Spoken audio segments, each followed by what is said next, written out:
Guys, good morning guys. Today I'm gonna make cheesy tortang talong. Okay, so we need salt, black pepper, and then butter, egg, cheese, and then white onions, spring onions, garlic, tomatoes, and then the eggplant. The eggplant I already mashed it guys earlier. So we're gonna add all the ingredients, the spring onions, white onions, garlic, and the tomatoes. Okay.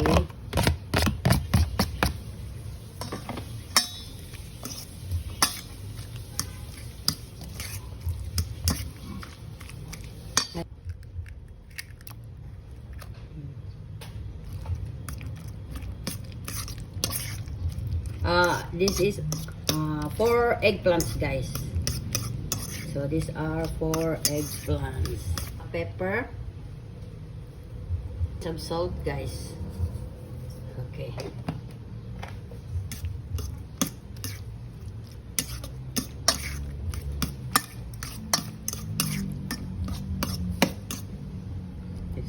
This is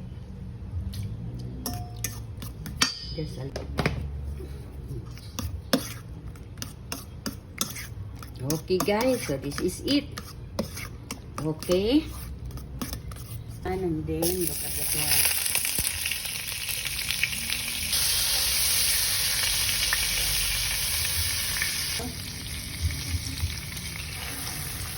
Like that,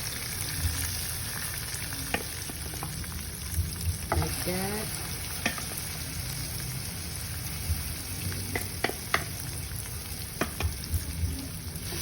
3 only. 3.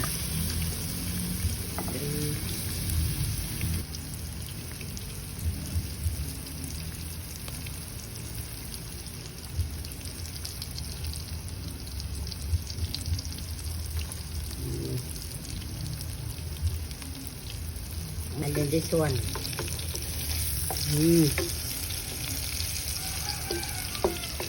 This one also. Okay guys. Okay. Cheese on top.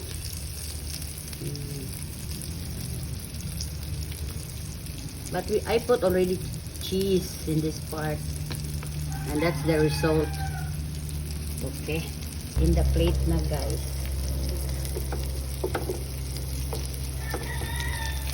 Okay.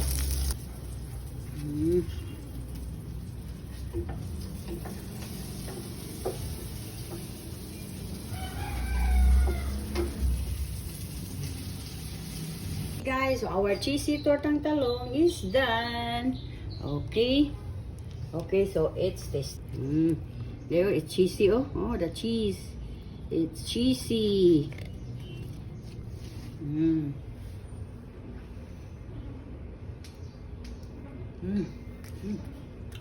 It's yummy, guys. Because it's cheesy.